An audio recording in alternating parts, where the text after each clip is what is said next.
So in the forthcoming video lectures, we'll be discussing about boiling and condensation heat transfer. So in this lecture, we will look into the basics of boiling and condensation. So we'll be studying about the basics, some fundamental theories and fundamental concepts of physics. So you know, matter is divided into say 4 states: solid, liquid, gas, and you have one more now we call as plasma, which is nothing but ionic state, ion. So நம்ம சுற்றி வர எந்த மேட்டரை நம்ம பார்த்தாலும் அதை இதில் நம்ம வந்து வகைப்படுத்தலாம். we can divide into solid or liquid or gas. So matter is made up of, so the basic entity, atom. அதாவது எந்த ஒரு சாலிட் எடுக்கிறீங்க, ஒரு சாக் பீஸ் எடுக்கிறீங்க, உடைக்கிறீங்க, அது ரெண்டாக உடையுது. அந்த மாதிரி ஒவ்வொரு அந்த ரெண்டாக உடையிறது திருப்பி நீங்கள் வந்து ஃபர்தராக நீங்கள் break பண்ணுறீங்க. So when you keep on breaking the matter, the solid, finally the matter what you get is a atom. அதுக்கு கீழே நீங்கள் உடைக்க முடியாதுன்னு அர்த்தம். So you cannot break further than an atom. This was the theory that was proposed and this is what it was believed. But now we can understand that we can further go beyond atom. Atom இன்னும் நம்ம வந்து ஆட்டமை கூட நம்ம வந்து இன்னும் உள்ளே போகலாம் அப்படின்றது இப்போ நம்ம ரீசன்ட் தியரிஸ் இருக்குது. லைக் ஃபார் எக்ஸாம்பிள் குவார்க்ஸ் அப்படின்னு சொல்கிறோம். குவார்க்ஸ் இஸ் நத்திங் பட் இந்த குவார்க்ஸ்லாம் சேர்ந்தது தான் the form as neutrons. So basic entity of matter is atom. அப்போ ஆட்டம் தான் வந்து நம்ம இது வரைக்கும் சின்ன ஒரு சாலிடோ லிக்விடோ கேஸோட பேசிக் யூனிட் ஆட்டம் சொல்கிறோம். ஒரு 2 ஆட்டம் ஜாயின் ஆச்சு அப்படின்னா if you have 2 atoms join together you will get a molecule. அதுக்கப்புறம் you have compound, you have mixture etcetera. We are not going to go very detail in chemistry. So atom. So an atom is, we'll just look into atom. This you would have studied in your high school physics, atom. So atom is nothing but it has a center portion, நடுவில் ஒரு portion இருக்கும். இந்த portion பேர் தான் nucleus. We call it as nucleus. So in the nucleusல வந்து என்ன இருக்கு? What is there in the nucleus? So inside the nucleus you have protons and neutrons. P என்றது proton, N என்றது neutron. So you have protons and neutrons. Protons அப்படின்றது என்ன சார்ஜுங்க? Protons are positively charged and neutrons என்ன charge? Neutrons do not have any charge, neutral. சரிங்களா? அப்போ எப்படி இந்த proton உள்ளேயே இருக்கு? புரோட்டான் எல்லாமே பாசிட்டிவ். ஃபார் எக்ஸாம்பிள் ஒரு ஆட்டம்க்கு வந்து 5 புரோட்டான் இருக்கு அப்படின்னா இந்த 5 புரோட்டானும் எப்படி நடுவில் இருக்கு? Like charges ripple, unlike charges attract. அதாவது பாசிட்டிவ்னு என்ன பண்ணுவோம்? பக்கத்தில் நெருங்க விடாது, தள்ளி விட்டுரும். பாசிட்டிவ் நெகட்டிவ்னு என்ன பண்ணுவோம்? பாசிட்டிவ் நெகட்டிவ் இருக்கும், நெகட்டிவ் பாசிட்டிவ் இருக்கும். அப்போ இங்கே புரோட்டான் மட்டும் உள்ளே வந்து அப்படியே ஒன்றா அந்த நியூக்ளியஸ்குள்ளே இருக்குது அப்படின்னா there is some very very strong force that is holding the proton. அப்போ ஏதாவது ஒரு ஃபோர்ஸ் வந்து ஒரு ஸ்ட்ராங் ஃபோர்ஸ் இந்த புரோட்டான் உள்ளே வந்து அதை இழுத்து வச்சிருக்குன்னு அர்த்தம். அதுதான் ஸ்ட்ராங்கஸ்ட் ஃபோர்ஸ் இன் நேச்சர். அதுதான் ஸ்ட்ராங் நியூக்ளியர் ஃபோர்ஸ்ன்னு சொல்லுவாங்க. It's called strong nuclear. அடுத்தது இந்த புரோட்டான் நியூட்ரான் இந்த நியூக்ளியஸை சரவுண்ட் பண்ணி யூல் ஹேவ் ஆர்பிட்ஸ். இந்த ஆர்பிட்ஸில் என்ன இருக்குது? ஆர்பிட்னா இது ஒரு பாதை. இதில் என்ன போகும் அப்படின்னா எலக்ட்ரான்ஸ் ரிவால்வ் அரவுண்ட் ஆர்பிட், சுற்றிட்டு இருக்குங்க. என்ன சார்ஜ் எலக்ட்ரான்ஸு? Negative charge. சரி, எவ்வளோ ஆர்பிட் இருக்கலாம்? 2 தான் இருக்கலாமா அப்படின்னா you can have more than 2. Again கெமிஸ்ட்ரியில் ஹை ஸ்கூல் கெமிஸ்ட்ரியில் படிச்சிருப்பீங்க. S orbital, P orbital, D orbital, S P D etcetera. இந்த மாதிரி இதுக்கு ஒரு ரூல் இருக்குது. என்ன ரூல் இருக்குது? ஃபஸ்ட்டு ஆர்பிட்டில் யூ கேன் ஹேவ் மேக்ஸிமம் எவ்வளோ எலக்ட்ரான்ஸ் இருக்கலாம்? For example you can have 2 electrons. ரெண்டாவது பாதையில் எவ்வளோ இருக்கலாம்? மேக்ஸிமம் எவ்வளோ இருக்கலாம்? 8 இருக்கலாம். இது மாதிரி you have the rule. Okay fine. இப்போ ஒரு ஆட்டம் அப்படின்னு எடுத்துக்கிட்டிங்கன்னா நியூட்ரான் இருக்குது, ப்ரோட்டான் இருக்குது, ஒரு நியூக்ளியஸ் இருக்குது, சுற்றி வர எலக்ட்ரான்ஸ்லாம் இருக்குது. ஸோ எந்த ஒரு மேட்டர் நம்ம எடுத்துக்கிட்டாலும் everything is made up of atoms and molecules. இப்போ 2 ஆட்டம் சேர்ந்ததுன்னா அது மாலிக்யூல். ஒரே எலிமெண்ட்டோட ஆட்டம் சேர்ந்தா அது மாலிக்யூல். டிஃப்ரெண்ட் எலிமெண்ட்டோட சேர்ந்ததுன்னா அது காம்பவுண்ட். ஃபார் எக்ஸாம்பிள் இந்த இடத்துல எழுதுன ஹைட்ரஜன் அப்படின்றது ஒரு மாலிக்யூல். ஹைட்ரஜன்றது ஒரு மாலிக்யூல். 2 ஹைட்ரஜன் ஆட்டம் சேர்ந்துருக்கிறது ஒரு மாலிக்யூல். இப்போ ஃபார் எக்ஸாம்பிள் H2O வந்து ஒரு காம்பவுண்ட். ஏன்னா 2 ஹைட்ரஜனும் இன்னொரு ஆக்சிஜன் வேற எலிமெண்ட். அப்போது வெவ்வேறு எலிமெண்ட்டை சேர்ந்ததுன்னா அது காம்பவுண்டு. ஒரே எலிமெண்ட் சேர்ந்தால் அது மாலிக்யூல். இது வெரி சிம்பிள் இருக்கும். ஓகே, இப்போ இந்த ஆட்டம் இருக்கு இல்லைங்களா, இந்த ஆட்டம் கம்பைன் பண்ணால் மாலிக்யூல். சரி, எப்படி கம்பைன் ஆகும் அப்படின்றதான் இப்போ கொஸ்டின். அப்போ அந்த கம்பைன் பண்ணுறது தான் we call it as bond formation. So atom combines to molecule and we call it as bond formation. Bond formation எப்படி ஃபிசிக்கலாக இப்போ நம்ம இந்த ஃபர்னிச்சர் ஒர்க்கில் பார்த்தோம்னா, இந்த நம்ம மேலே டைனிங் டேபிள் செய்கிறாங்க, அதுக்கு மேலே அந்த ஒரு ஷீட் ஒட்டுவாங்க ஃபெவிகால் போட்டு. அந்த ஃபெவிகால் தான் பாண்டு. அந்த ரெண்டு பொருளையும் என்ன பண்ணுது, அந்த மேலே இருக்கிற ஷீட்டையும் கீழே இருக்கிற உட்டையும் அது இணைக்குது. It is joining it. So இங்கே அந்த மாதிரி வந்து ஃபிசிக்கலாக ஒரு பாண்டோ அந்த மாதிரி மெட்டீரியல் கிடையாது. It is just a force that you will see that. So bond formation, again, before going to bond formation, you should know stable configuration. Stable configuration. இது என்ன stable configuration அப்படின்னா என்ன? ஒரு ஆட்டம் ஓட outermost orbit. இப்போ இந்த outermost orbit எதுங்க? This is the outermost orbit. இந்த outermost orbit நம்ம என்னன்னு சொல்லலாம்? Valence orbit. Valence orbit. அப்போ ஒரு ஆட்டம்க்கு எவ்வளோ ஆர்பிட் இருக்கலாம், எவ்வளோ வேணா இருக்கலாம். எஸ், பி, அதில் வந்து sp1, sp2. So there are many orbits. So இதை again you can have one more orbit. எது கடைசியாக இருக்கிற ஆர்பிட்டோ அந்த ஆர்பிட் பேர் தான் என்ன ஆர்பிட்டு? Valence orbit. 2 ஆர்பிட் இருக்கலாம், 3 இருக்கலாம், 4 இருக்கலாம். பட் கடைசி இருக்கிற ஆர்பிட் பேர் தான் என்ன ஆர்பிட்டு? Valence orbit. அந்த வேலன்ஸ் ஆர்பிட்டில், இந்த கடைசி இருக்கிற ஆர்பிட்டில் நீங்கள் எலக்ட்ரான்ஸ் என்னன்னு கவுண்ட் பண்ணணும். You have to count the number of electrons. எவ்வளோ இருக்குன்னு பாருங்க. ஃபார் எக்ஸாம்பிள் இதில் எவ்வளோ இருக்கு? 1 2 3 4 5 6 இருக்கு. சரிங்களா? இதில் வந்து 6 இருக்கு. அப்போ 6 இருந்ததுன்னா இது ஸ்டேபிள் கிடையாது. ஸ்டேபிள்னா என்ன? எவ்வளோ இருக்கணும்? 8 இருக்கணும். ஸ்டேபிள் கான்ஃபிகரேஷனுக்கு வேலன்ஸில் எவ்வளோ இருக்கணும்? வேலன்ஸ் ஆர்பிட்டில், in valence orbit you should have how many electrons? You should have 8 electrons. இது ஞாபகம். You should have 8 electrons. அப்போ இது ஸ்டேபிள் இல்லை. இப்போ எல்லா ஆட்டமும் ஸ்டேபிளாக இருக்குமா? கிடையாது. அப்போ ஸ்டேபிள் இல்லை அப்படின்னா அப்போ என்ன பண்ணும்? இது இன்னொரு ஆட்டமோட போய் ஜாயின் பண்ண பார்க்கும். அது பேர் தான் என்ன ஃபார்மேஷன்? Bond formation. ஸ்டேபிளாக இருந்தால் என்ன பண்ணணும்? இப்போ ஃபார் எக்ஸாம்பிள் நோபல் கேஸஸ் சொல்லுவோம். அந்த நோபல் கேஸஸ் எல்லாத்துக்குமே வந்து அவுட்டர் மோஸ்ட் ஆர்பிட்டில் 8 எலக்ட்ரான்ஸ் இருக்கும். That is stable configuration. Neon, xenon, krypton எல்லாமே வந்து you have a stable configuration. So இப்போ for example let me take oxygen atom எடுத்துக்கிறேன். ஆக்சிஜனோட அட்டாமிக் நம்பர் இஸ் 8. அட்டாமிக் நம்பர்னா என்ன? அப்போ அட்டாமிக் நம்பர்னா number of protons that is equal to number of electrons. நியூக்ளியஸ்ல எவ்வளோ புரோட்டான் இருக்குங்க? 8 புரோட்டான் இருக்கும். எவ்வளோ எலக்ட்ரான் இருக்கும்? 8 இருக்கும். அப்போ இப்போ வந்து ஒரு ஆக்சிஜனோட ஆட்டம் வரைன்னா centre portion is called nucleus. எவ்வளோ புரோட்டான் உள்ள இருக்கும்? You will have 8 protons. You have neutron. அப்போ அட்டாமிக் நம்பர்னா என்ன? Number of protons or number of ஏதாவது ஒன்று நீங்கள் கவுண்ட் பண்ணால் போதும். Now you have an orbit. சரிங்களா? இப்போ ஆர்பிட்டில் வந்து இந்த எலக்ட்ரான்ஸ், அப்போ எவ்வளோ புரோட்டான்ஸ் 8னாலும் எலக்ட்ரான்ஸ் எவ்வளோ இருக்கும்? 8 இருக்கும். It has to revolve around the orbit. அப்போ எப்படி நம்ம ரூல் என்ன இருக்குது? ஃபர்ஸ்ட் ஆர்பிட்ல எவ்வளோ இருக்கலாம்? In first orbit you can have how much maximum? 2. இவ்வளோதான் ரூல் இருக்கு. ஃபர்ஸ்ட் வட்ட பாதையில் வந்து உங்களுக்கு 2 எலக்ட்ரான் தான் சுத்த முடியும். அதான் ரூல். செகண்ட் ஆர்பிட் என்ன இருக்கு? அதில் எவ்வளோ இருக்கலாம்? அதில் மேக்ஸிமம் 8 இருக்கலாம். கரெக்ட். 8க்கு மேலே இருக்க முடியாது. 8 கம்மியாக இருந்தால் அது ஸ்டேபிள் கிடையாதுன்னு அர்த்தம். சரிங்களா?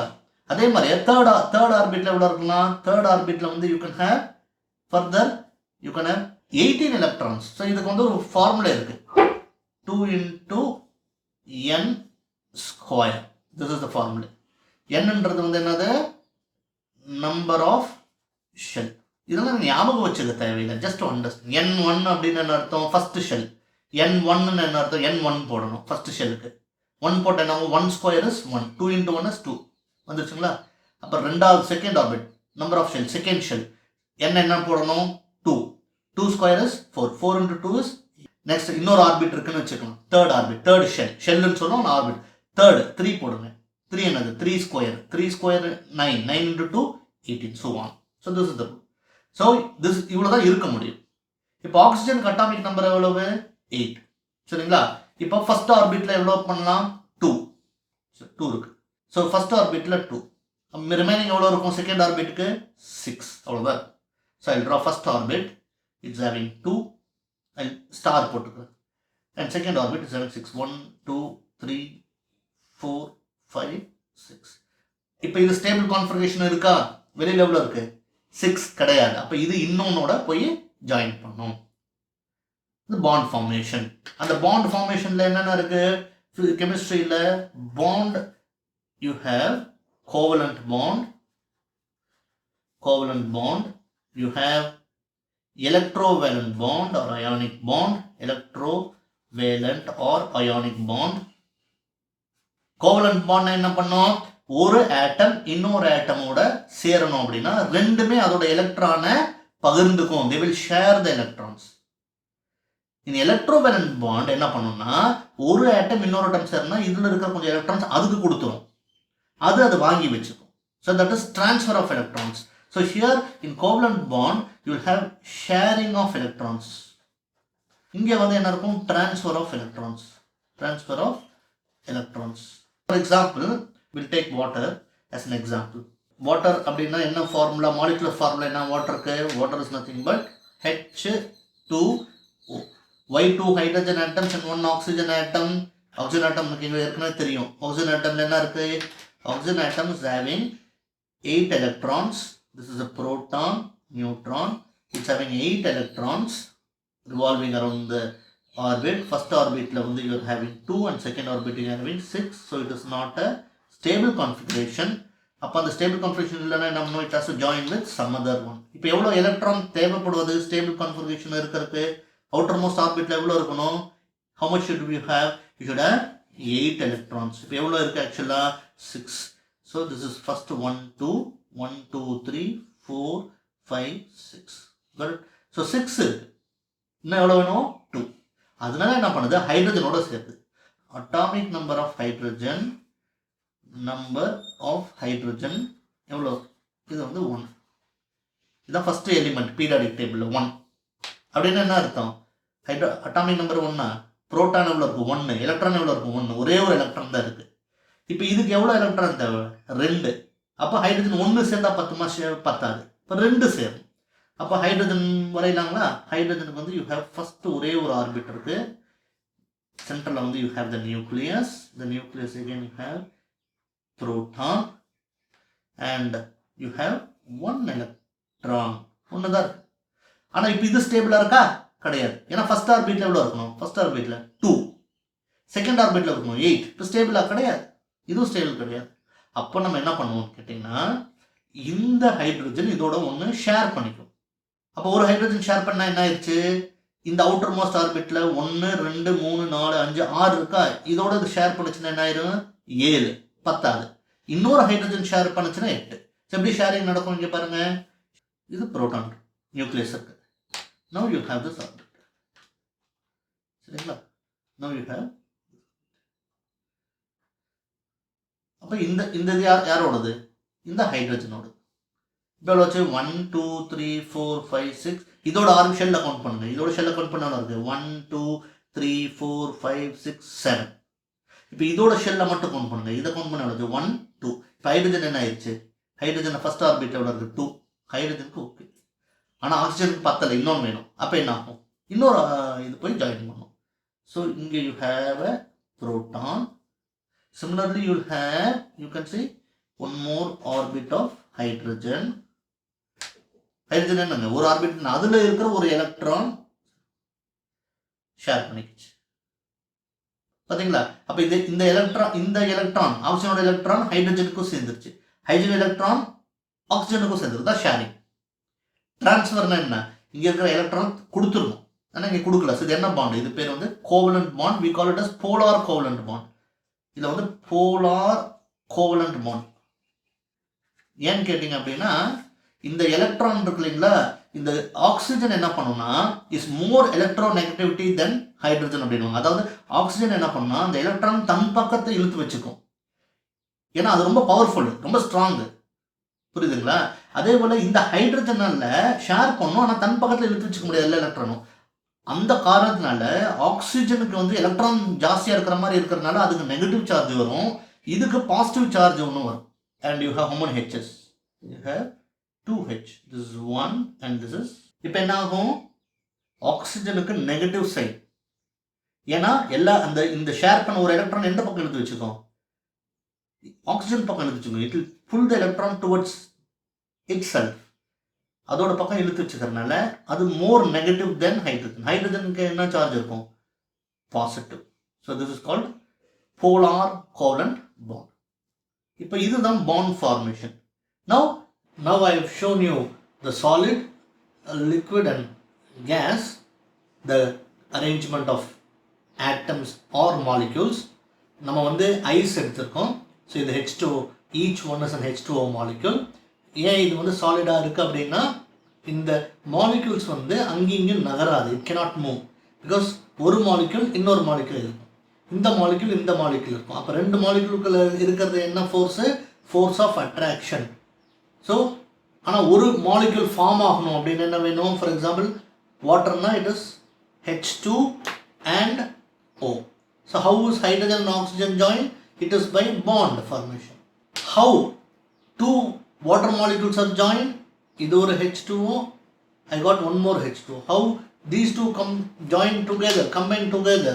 It is by force of attraction. It is the force of attraction between the charges. இதில் இருக்கிற ப்ரோட்டான் இதோட எலக்ட்ரானை அட்ராக்ட் பண்ணும், இதில் இருக்கிற எலக்ட்ரான் இந்த ப்ரோட்டானை அட்ராக்ட் பண்ணும். So neither they can come too close nor they can go far away. ரொம்ப பக்கமும் வர முடியாது, தூரமும் போக முடியாது. Okay fine. இப்போ ஃபேஸ் சேஞ்ச் அப்படின்னா என்ன?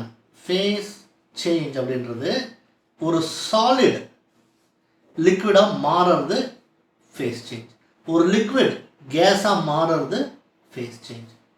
சிமிலர்லி ஒரு கேஸ் லிக்விடாக மாறுறது ஃபேஸ் சேஞ்ச், ஒரு லிக்விட் சாலிடாக மாறுறதும் ஃபேஸ் சேஞ்ச் ப்ராசஸ்.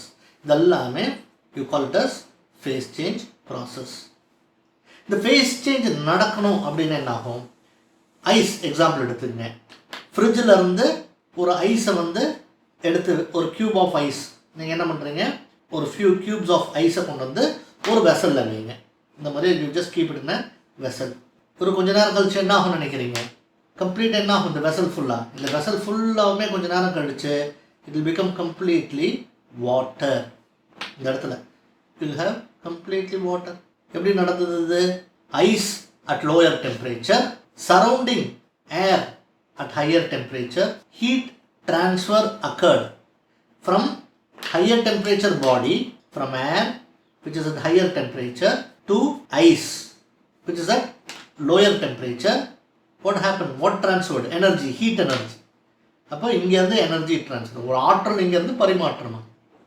ஸோ இது வாங்கிட்டு என்ன பண்ணுது, இப்போ இந்த எனர்ஜி வாங்கினதுக்கப்புறம், ஹீட் எனர்ஜி வாங்கினதுக்கப்புறம் இந்த ஆட்டம்ஸ் என்ன பண்ணும், இந்த ஆட்டம்ஸ் கொஞ்ச நேரம் கழிச்சு என்னாச்சு, லிக்விட் ஆகிடுச்சு. லிக்விட் ஆகிடுச்சுன்னா என்ன அர்த்தம், ஸ்ட்ரக்சரில் என்ன, அரேஞ்ச்மெண்ட்டில் என்ன டிஃப்ரென்ஸு, ரெண்டு மாலிக்யூல், இந்த வாட்டர் எடுக்கிறதுனால மாலிக்யூல், ரெண்டு மாலிக்யூலுக்கு இடையில கேப் என்ன இருக்குது, ஜாஸ்தியாக இருக்குது. இங்கே கேப் எவ்வளோ இருக்குது, ஜாஸ்தியாக இருக்குது. இங்கே என்ன இருந்தது, கம்மியாக இருந்தது. அப்போ இந்த என்ன இருக்குது, இந்த கேப்பு ஜாஸ்தியாக இருக்குது. அப்போ இந்த கேப் ஜாஸ்தியாக இருக்குது, என்ன இருக்குது, எனர்ஜி கிடச்சிருக்கு. சாலிட் அப்சார்ப்ஸ் த எனர்ஜி, அந்த எனர்ஜியை வாங்கிட்டு என்ன பண்ணும், இப்போ இந்த ஆட்டம் அந்த மாலிக்யூல்ஸ் அந்த பிளேஸில் இருக்குது இல்லைங்களா, இந்த molecules will start vibrating. They will vibrate. இந்த மாலிக்யூல்ஸ் என்ன பண்ணுவாங்க, தே வில் ஸ்டார்ட் வைப்ரேட்டிங். இந்த மாதிரி வைப்ரேட் ஆகும்போது நீங்கள் எனர்ஜி இதை எடுக்க ஹீட் எனர்ஜி எடுக்க ஜாஸ்தி வைப்ரேட் ஆகி இது என்ன பண்ணும், பக்கத்தில் இருக்கிற மாலிகுலை விட்டு கொஞ்சம் தள்ளிப்போம். இந்த மாலிகுலை விட்டு இது என்ன பண்ணும், இந்த கீழே இருக்கிற மாலிகுலை விட்டு கொஞ்சம் தள்ளிப்போம். So you can see the distance here. இந்த மாலிகுலை விட்டு கொஞ்சம் நகர்ந்துருச்சு, இந்த மாலிகுலை விட்டு கொஞ்சம் நகர்ந்துருக்கு. So all the molecules move away from each other slightly. அந்த in order to move away you need energy. அதுதான் இங்கேருந்து எங்கே எடுத்துருக்கோம், சரௌண்டிங் ஏர்லேருந்து. இப்போ ஆட்டம்ஸ் ஆர் மாலிக்யூல்ஸோட ஸ்பேஸ் ஜாஸ்தி ஆச்சுன்னா அது என்ன ஆகுதுன்னு சொல்லுவோம், liquid. So this is a liquid. Which one, this one is liquid, this one is solid. திருப்பியும் இந்த வெசலை எடுத்துகிட்டு போய் you just keep it in gas stove and you heat it. இதை ஹீட் பண்ணுங்க. You supply heat energy. Supply heat energy என்ன ஆகும், water heat energy supply பண்ணுங்க. இங்கே ஹீட் எங்கே கிடச்சது, you got it from the surrounding air. Heat பண்ண water என்ன ஆகும், நல்லா பாயில் ஆகும், கொதிக்கும். கொதிச்சதுக்கு அப்புறம் என்ன ஆகும்? கொஞ்சம் கொதிக்கும் போது என்ன ஆகும்? ஃபர்ஸ்ட் கொஞ்சம் கொஞ்சமாக தண்ணியோட லெவல் குறையும், அப்படியே நீராவி ஃபார்ம் ஆகும், ஸ்டீம் வில் ஃபார்ம். நல்லா பாயில் ஆனதுக்கப்புறம் என்ன ஆகும்னு நினைக்கிறீங்க? You will have completely steam. இது ஓப்பன் வெசலாக இருந்தால் ஸ்டீம் எஸ்கேப் ஆகிடும் கம்ப்ளீட்லி. பாருங்க, ஐஸ் என்னவா மாதிரி இருக்கு? வாட்டர் என்னவா மாதிரி இருக்கு? ஸ்டீம். இந்த மாற்றத்துக்கு காரணம் என்ன? What is the reason for this change? It is the heat energy. இங்கே ஹீட்டை நீங்கள் கொடுத்துருக்கு, அப்சர்வ் பண்ணியிருக்குது, லிக்விடாக மாறிச்சு. லிக்விடுக்கு ஹீட்டை கொடுக்குறீங்க, இது வேப்பர் ஆயிடுச்சு ஆர் ஸ்டீம் ஆயிடுச்சு. ஸோ இந்த ப்ராசஸ் பேர் தான் it is evaporation or boiling. It is called boiling or evaporation process. இப்போ இந்த ஸ்டீம் இருக்கு, ஸ்டீமை சாலிடாக மாற்ற முடியும். என்ன பண்ணணும்? ஸ்டீமில் இருக்கிற எனர்ஜியை குறைக்கணும். You have to remove the heat energy. எங்கே கொடுத்துருக்கீங்க? ஸ்டீம் எப்படி ஆச்சு? வாட்டரை சூடு பண்ணுறதுனால தான் ஸ்டீம் ஆச்சு. எவ்வளோ நீங்கள் அந்த எனர்ஜி கொடுத்துருக்கீங்களோ அந்த எனர்ஜி எடுக்கணும். இப்போ எடுக்கிறதுக்கு என்ன பண்ணுறது? Very simple. இந்த ஸ்டீம் இந்த வெசலோட you come in contact with another body which is at low temperature. அதாவது ஸ்டீமை விட கம்மியாக இருக்கிற டெம்பரேச்சர் ஒரு பாடியை இதோட கான்டாக்டில் கொண்டு வந்தீங்கன்னா என்ன ஆகும்? இங்கேருந்து heat energy. For example, if I'm keeping the vessel, இந்த வெசலை நான் ஒரு ஐஸ் பெட்டி மேலே வைக்கிறேன். இது ஐஸில் வைக்கிறேன். இப்போ நான் கீப் இட் ஆன் ஐஸ், ஆட்டோமேட்டிக்காக என்ன ஆகும்னு நினைக்கிறீங்க? Steam higher temperature, ice lower temperature. இதில் ஹீட் எனர்ஜியை லூஸ் பண்ண ஆரம்பிக்கும். இது லூஸ் பண்ண என்ன ஆகும்? இந்த ஸ்டீம் எல்லாமே என்ன பண்ணும்? ஆட்டம்ஸ் அண்ட் மாலிக்யூல்ஸ் என்ன ஆகும்? இங்கே இருக்கிற எனர்ஜி லூஸ் பண்ணும்போது என்ன ஆகும் நினைக்கிறீங்க? இதெல்லாமே டயர்டாகி கொஞ்சம் கொஞ்சமாக பக்கத்தில் வரும். வரும்போது என்ன ஆகும்? ஃபோர்ஸ் ஆஃப் அட்ராக்ஷன் கொஞ்சம் கொஞ்சமாக அதிகமாகும். அப்போ உடனே இது என்ன ஃபார்ம் ஆகும்? லிக்விட். இப்போ இந்த லிக்விடை என்ன பண்ணுறீங்க? இதை கொண்டு போய் ஒரு ஃப்ரிட்ஜில், ஒரு ரெஃப்ரிஜரேட்டரில் கொண்டு போய் இந்த லிக்விட் வைக்கிறீங்க. இந்த கொண்டு போய் வச்சிங்கன்னா என்ன ஆகும்? திருப்பியும் இதில் இருக்கிற எனர்ஜி, இந்த லிக்விடில் இருக்கிற எனர்ஜியை நீங்கள் கொஞ்சம் கொஞ்சமாக ரிமூவ் பண்ணுறீங்க. பண்ண என்ன ஆகும்? இந்த ஸ்பேஸும் கொஞ்சம் கொஞ்சமாக குறையும். ஏன்னா ஆட்டம்ஸ் அண்ட் மாலிக்யூல்ஸ் என்ன ஆகும்? விலகி இருக்க முடியாது. அதோட எனர்ஜி குறைய என்ன ஆகும்? எல்லாம் பக்கத்தில் இழுத்து வச்சுக்கோ. It will become a solid. You understood? So சாலிடில் ஸ்பேஸ் கம்மியாக இருக்கும். பிகாஸ் த மாலிக்யூல்ஸ் ஒவ்வொன்றா என்ன பண்ணும்? ஸ்ட்ராங்காக அதை இழுத்து வச்சுக்கும். லிக்விடில் அது ஸ்ட்ராங்காக இழுத்து வச்சுக்க முடியாது. கொஞ்சம் விலகி இருக்கும். கேஸ் தான் ரொம்ப தள்ளி இருக்கும். அப்போது இந்த சாலிடை லிக்விடாக மாற்றின என்ன பண்ணணும்? அந்த ஃபோர்ஸ் ஆஃப் அட்ராக்ஷன் இருக்கு இல்லைங்களா, இதை பிரேக் பண்ணணும், இதை உடைக்கணும்.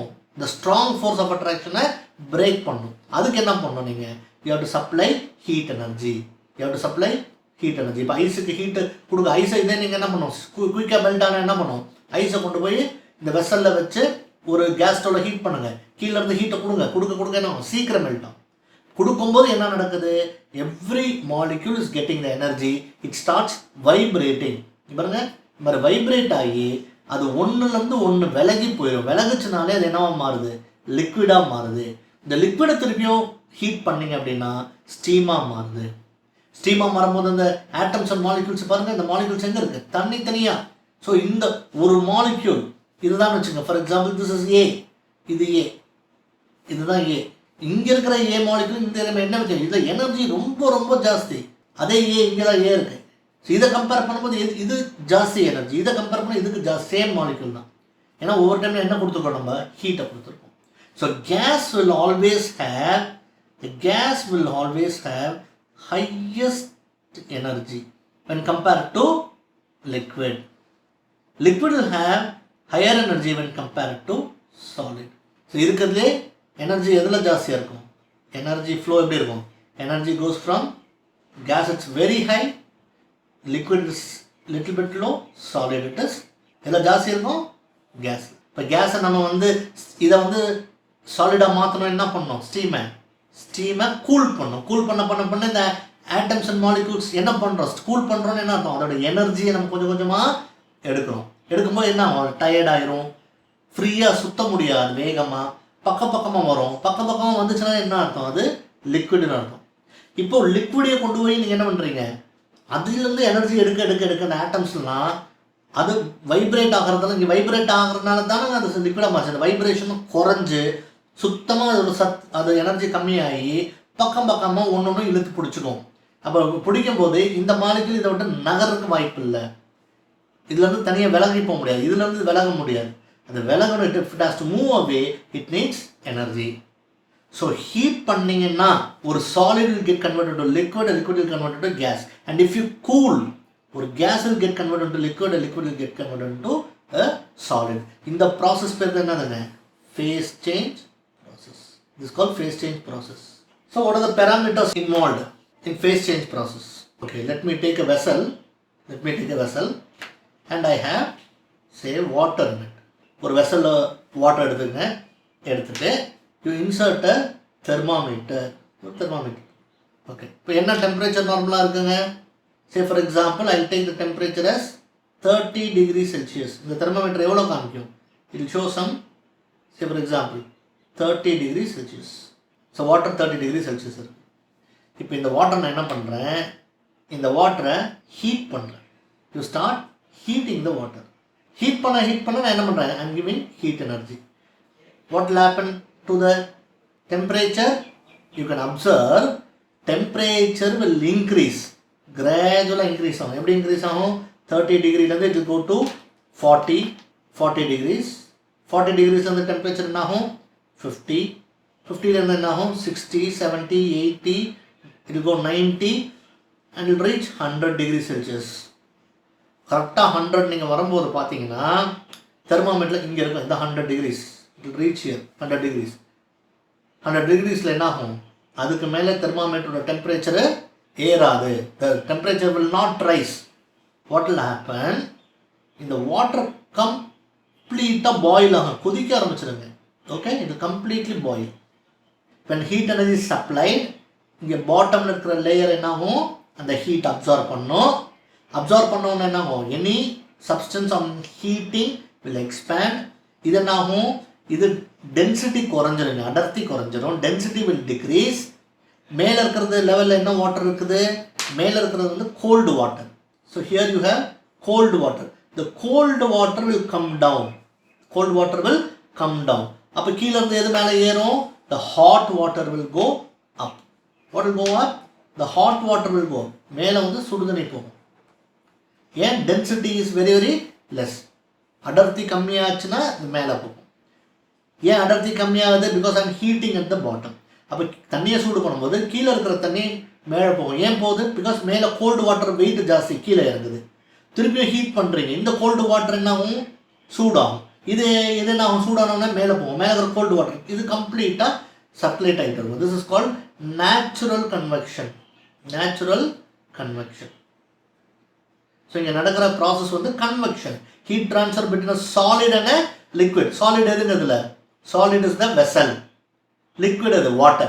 Vessel சூடாகணும். Vessel சூடானதுக்கு அப்புறம் தான் இது சூடாகும், லிக்விட் சூடாகும். So heat transfer between a solid surface and a liquid. Right?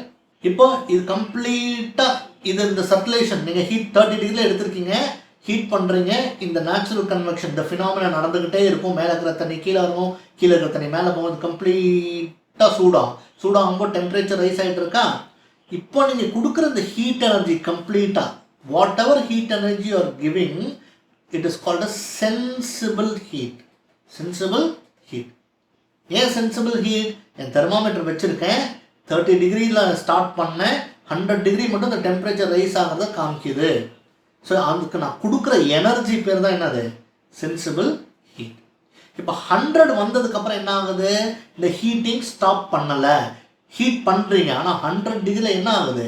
அந்த டெம்பரேச்சர் அப்படியே கான்ஸ்டன்ட் ஆகிடுது. Temperature constant. ஃபர்ஸ்ட் கொஸ்டின், ஏன் டெம்பரேச்சர் கான்ஸ்டன்ட் ஆகுது? நான் கொடுக்குற எனர்ஜியில் எங்கே போச்சு அப்படின்னு ஒரு கேள்வி வரும். ஓகே, இப்போ டெம்பரேச்சர் கான்ஸ்டன்ட். இங்கே என்ன நடக்குது? வாட்டர் கம்ப்ளீட்டாக பாயில் ஆகி என்னாச்சு? கொஞ்சம் நேரம் கழிச்சு நீங்கள் பார்த்தீங்கன்னா அந்த வெசலில் கொஞ்சம் கொஞ்சமாக என்ன ஆகும்னு நினைக்கிறீங்க? வாட்டரோட லெவல் குறையும், ஸ்டீமோட லெவல் ஜாஸ்தியாகும். வாட்டரோட லெவல் குறையும். ஸோ இது ஸ்டீம் ஃபார்மர். வாட்டரோட லெவல் என்ன ஆகுது? கொஞ்சம் கொஞ்சமாக குறையும். வாட்டர் கொஞ்சம் கொஞ்சமாக குறையுது, என்ன ஆகுது? ஸ்டீம் ஆகுது. இன்னும் கொஞ்சம் நேரம் கழிச்சு நீங்கள் பார்த்தீங்கன்னா after some while what will happen in the vessel completely?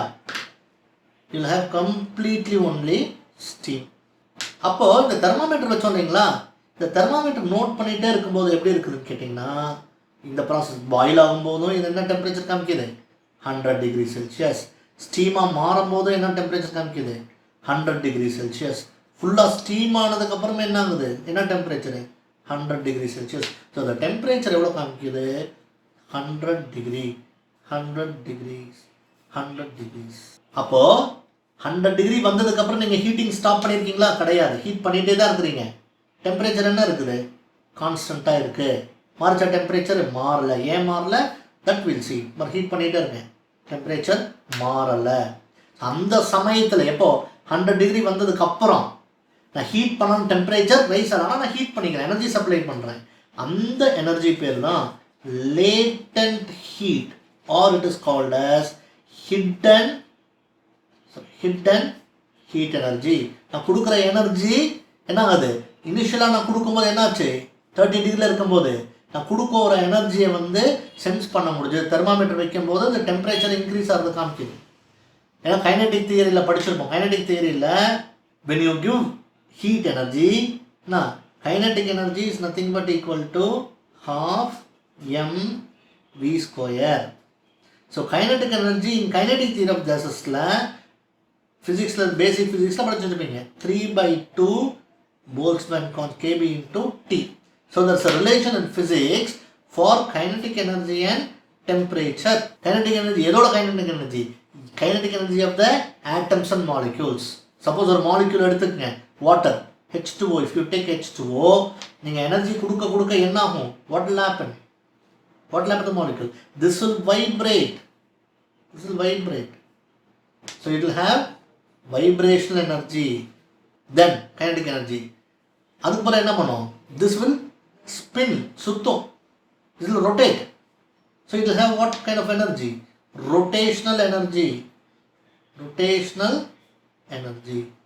Similarly, இது என்ன மாறும்? ரொம்ப ஹீட் பண்ண ஒரு இடத்துல இருந்து இன்னொரு இடத்துக்கு போக ஆரம்பிச்சு. It will translate from one place to another. So that is called as what energy? Translational energy. So நீங்கள் ஹீட் பண்ணும்போது என்ன நடக்குது? இந்த மாலிகூல்ஸ்லாம் வைப்ரேட் ஆகுது, சுத்துது, அங்கேருந்து இன்னொரு பக்கம் நகருது. ஸோ இந்த எனர்ஜி இதுக்கு தேவை. இந்த கைனடிக் எனர்ஜி எல்லாமே எதை டிபெண்ட் பண்ணுது? டெம்பரேச்சர். ஸோ டெம்பரேச்சர் ஜாஸ்தியாக கைனடிக் எனர்ஜி ஜாஸ்தியாக இருக்கும். ஸோ ஆஸ் த டெம்பரேச்சர் இன்க்ரீசஸ் த கைனடிக் எனர்ஜி வேகமாக உள்ள மூவ் ஆகிட்டு. அப்போ நான் என்னால் கொடுக்குற எனர்ஜியை மெஷர் பண்ண முடியுது. சென்சிபிள் ஹீட் இன்டைரக்டாக மெஷர் பண்ண முடியுது. கொடுக்குற ஹீட் தெரியுது எனக்கு அட்லீஸ்ட். ஆனால் அதுக்கப்புறம் 100 டிகிரி வந்ததுக்கப்புறம் என்ன ஆயிடுச்சு? நான் ஹீட் பண்ணிகிட்டே இருக்கேன், ஆனால் தெர்மாமீட்டர் டெம்பரேச்சர் ரைஸ் ஆகலை. ஏன் ரைஸ் ஆகலை அப்படின்னா, இந்த டைம் நான் கொடுக்கும்போது அந்த 2 ஆட்டம் இருக்குங்களா? திஸ் இஸ் ஒரு molecule, this is one molecule. இதோட மாலிக்யூல் இது. This is H2O, this is H2O. இந்த மாலிக்யூல்களே என்ன இருக்குது இடையில? there's a force of attraction. One molecule is holding the other molecule. இப்போ ஒரு கேஸ், ஒரு லிக்விடு ஸ்டீமாக மாறணும், கேஸாக மாறணும், என்ன பண்ணணும்? 2 மாலிக்யூல்குள்ளே என்ன இருக்கக்கூடாது? ஃபோர்ஸ் ஆஃப் அட்ராக்ஷனே இருக்கக்கூடாது. ரெண்டுமே தள்ளி போயிடணும். மாலிக்யூல்ஸ் எல்லாமே விலகி போயிடணும். அப்போ நீங்கள் இந்த சமயத்தில் இந்த 100 டிகிரி வந்துருச்சு இல்லைங்களா? அந்த சமயத்தில் நீங்கள் கொடுக்குற ஹீட் எதுக்கு யூஸ் ஆகுதுன்னா, இந்த மாலிக்யூலோட ஃபோர்ஸ் ஆஃப் அட்ராக்ஷனை உடைக்கிறதுக்கு யூஸ் ஆகுது.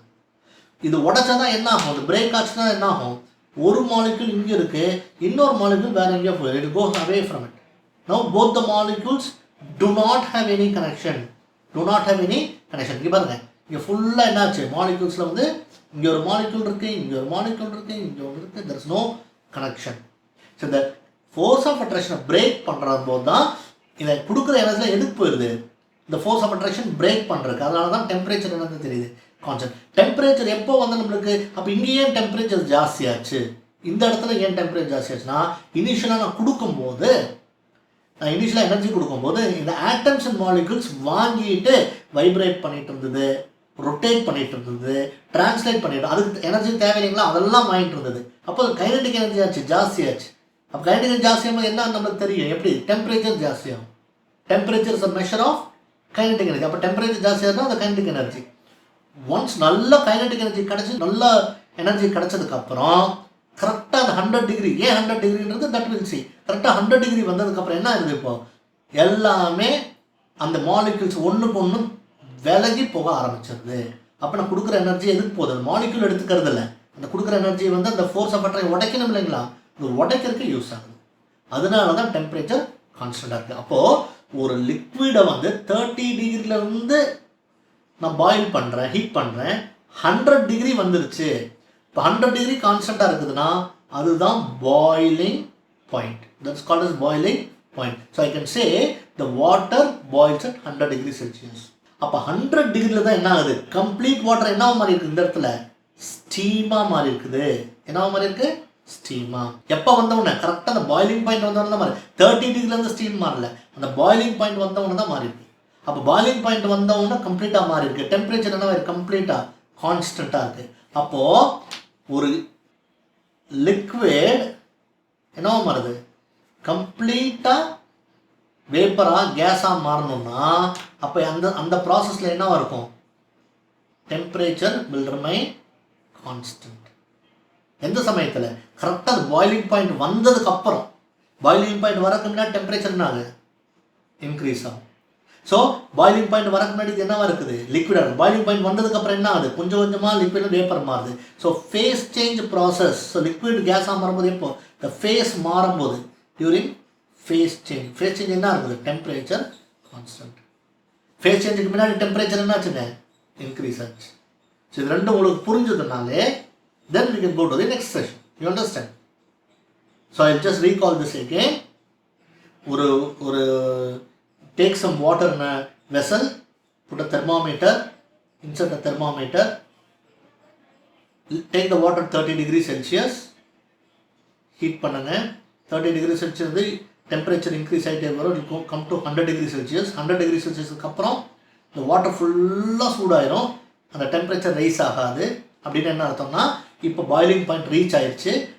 இப்போ அது கொஞ்சம் கொஞ்சமாக கன்வெர்ட் ஆகுது. ஸோ டெம்பரேச்சர் என்ன இருக்கும்? Same 100 degree. ஸோ லிக்விட் வந்து பாயிலிங் பாயிண்ட் அட்டைன் ஆனதுக்கப்புறம் கம்ப்ளீட்டாக அது வேப்பராக ஸ்டீமாக மாறுது.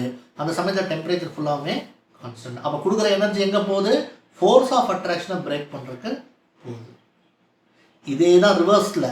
இந்த ஸ்டீமை அப்படியே நீங்கள் அந்த பாயிலிங் பாயிண்ட்டுக்கு, இப்போ ஸ்டீமை இது கொதிக்கிறதுனா பாயிலிங் பாயிண்ட்டு, இதே ஸ்டீமை நீங்கள் வந்து லிக்விடாக மாற்றுறதுனா அது condensation point.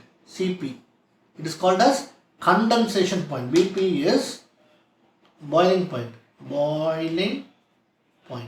and this one is condensation point. அப்போ அதே மாதிரியே இந்த ஸ்டீம் இருக்கு இல்லைங்களா, 100 டிகிரி கரெக்டாக வந்ததுக்கு அப்புறம் தான். சப்போஸ் இந்த ஸ்டீம் 100 டிகிரி வந்துருச்சு, நீங்கள் இன்னும் ஹீட் பண்ணுறீங்க. ஹீட் பண்ண ஸ்டீமோட டெம்பரேச்சர் இப்போ என்ன ஆகும்? கண்டிப்பாக ஜாஸ்தியாகும். ஸ்டீம் வந்து it will come say for example ஒரு 150 டிகிரி வந்துருச்சு. இப்போ என்ன பண்ணுறீங்க? உங்களுக்கு ஸ்டீமை வாட்டராக மாற்றணும். இப்போ ஸ்டீமை என்ன பண்ணணும்? நீங்கள் கூல் பண்ணணும். ஸ்டீம் இருக்கிற எனர்ஜி எடுத்துக்கிட்டே வரீங்க. இப்போ என்ன டெம்பரேச்சருக்கு? 150 டிகிரி செல்சியஸ். ஸோ 150 டிகிரி செல்சியஸ்லேருந்து உடனே நீங்கள் எனர்ஜி எடுக்க டெம்பரேச்சர் குறையும். டிகிரிஸ் 140, 130, 120, கரெக்டாக இது ரீச் 100 டிகிரி செல்சியஸ் தான் கண்டென்சேஷன். இப்போ தான் மாற ஆரம்பிக்குது. 100 டிகிரி வந்துருச்சு. ஏன் 100 டிகிரின்றது நம்ம பின்னாடி பார்க்கலாம். 100 டிகிரியில் வந்துருச்சு. இப்போ திருப்பி நீங்கள் அந்த ஸ்டீமை கூல் பண்ண என்ன ஆகும்? 100 degree steam will completely convert into 100 degree Celsius water. இப்போ இந்த வாட்டரை கூல் பண்ணீங்கன்னா இதோட டெம்பரேச்சர் குறையும். வாட்டரோட டெம்பரேச்சர் எவ்வளோ குறையும்? it will come to 90 and 80, 70, 50 extra. உங்களுக்கு எவ்வளோ டெம்பரேச்சர் வேணுமோ அது கொண்டு வரும். கரெக்டாக 0 வந்துருச்சு. 0க்கு வாட்டர். இப்போ திருப்பியும் இந்த 0 டிகிரி செல்சியஸை திருப்பியும் கூல் பண்ணுறீங்க. again you are cooling it. So 0 degree Celsius water you are again cooling it. இப்போ கூல் பண்ணீங்கன்னா என்ன ஆகும்?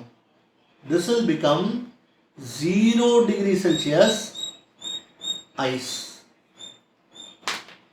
Here phase change process. So இது வந்து superheated steam.